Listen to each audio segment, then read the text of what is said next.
What's up, everyone? This is Nate, and I am back with another Out of the Theater review. Now, this time I actually am not home, obviously. I went to the movie theater, and I had a little vacation, staycation plan, so I'm in a hotel, obviously. But I did see the Nun 2, so I'm going to go ahead and give you my thoughts on the Nun 2, spoiler free, of course, as always. But before I do, if you would, please consider subscribing to the channel. Go ahead and hit that bell icon, that way you get notified every time new videos drop. And if you would, just give me a like. Comment down below. Are you looking forward to the Nun? Did you see it? Did you like it? Did you hate it? Let me know.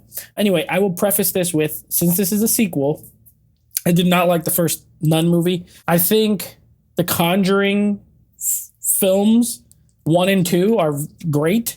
3, not as great. And the spin-offs, the only one I've liked is Annabelle Creation. The rest of them, honestly, I just think they're not that good.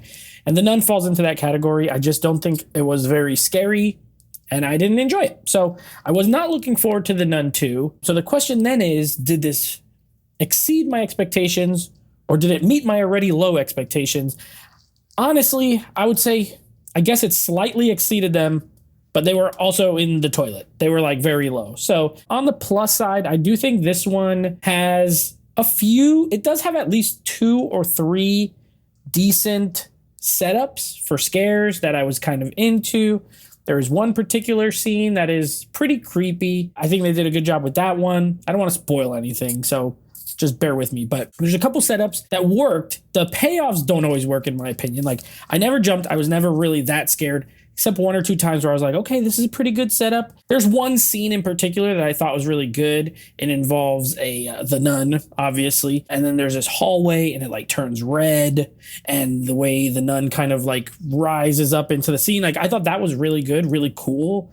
I was like, okay, that's like a visual that I can get behind. You know, I like that. Also, I think Thaisa Farmiga is really good in the lead again. I thought she was good in the first one. So like the issue wasn't the acting or anything like that. And I like Storm Reed in this too. I think she's pretty good. So, you know, the two nun characters, like the human nun characters, I thought were pretty good. Other than that, though, this is just another, like, my problem with these movies is the storyline sucks. Like, it's just not good. It's a demon and it changes. Like, there's certain things that change from the first movie to this one about the lore. And then, of course, like for some reason, like an Indiana Jones movie where they have to get some artifact, and the artifact is going to be what stops the nun, and nothing else can stop the nun. And then the problem too is this being even though it's a sequel to the Nun, it's a prequel to the Conjuring. So if you know the Conjuring 2, the nun is in that.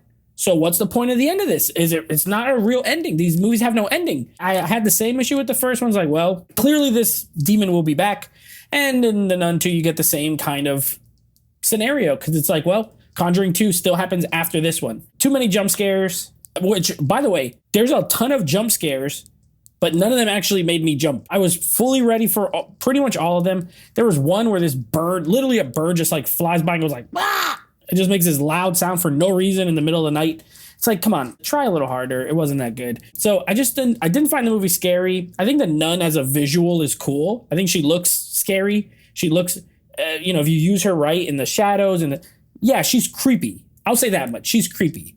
But this has a lot of other characters. This reminded me of Annabelle Comes Home, the third Annabelle movie, where it's not just Annabelle, but you have like all these other things and beings. This is kind of like that. So it's just like, well, it's not even really that much about the nun. It's about this other thing and this other person. And the nun just pops up here and there and does some stuff. So yeah, I'm just not into these movies, to be honest with you. I love horror.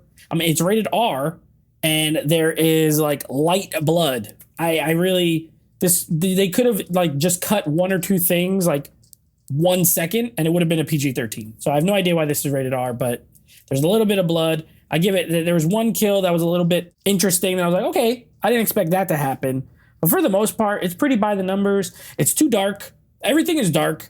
There's no, for me, I like a horror film where you have scenes that are dark, but like you have the scenes that are in the light in the daytime, kind of set up that way. When it gets dark, you're like, uh-oh, something's going to happen. When it's constantly dark, you're just like pretty much in the same mind frame the whole time. All right, always something's going to, and you're just more prepared, in my opinion. You're more prepared for stuff because it's just like keeps happening at the same pace and the same rate. And I just wasn't that into it. I don't think this is like a horrible movie. I do think it's slightly better than the first one, But again, I did the first one I really didn't like. So I'm gonna give this like a 4 out of 10. A 4 out of 10. Like, it's not something I'll ever watch again. I have not seen the Nun 1 since the theater. I had to keep asking my cousin, like, she was telling me stuff, and I was like, I don't even remember that. I don't even remember that because I only saw it at the theater and I never watched it again. She had a refresher and remembered some stuff. I was like, okay, I believe you. Whatever you tell me happened, I will believe happened because I barely remember it. So, and this is going to go down the same way. In 2 or 3 years, I won't remember what happens in this movie and I won't care because I'm never going to watch it again. So that's a 4 out of 10 for me. Did not like it. Did not think it was scary. More of the same. They need to stop with these like Conjuring universe side movies. Just leave it. It's done. Let's move on to something new. Anyway, yes, thank you for watching, of course. And again, leave a comment down below if you're looking forward to this or if you saw it and liked it. Maybe you disagree with me. Maybe you thought it was fantastic. I don't know. And I will be back next week with a review of A Haunting in Venice. So keep an eye out for that. Until then, take it easy.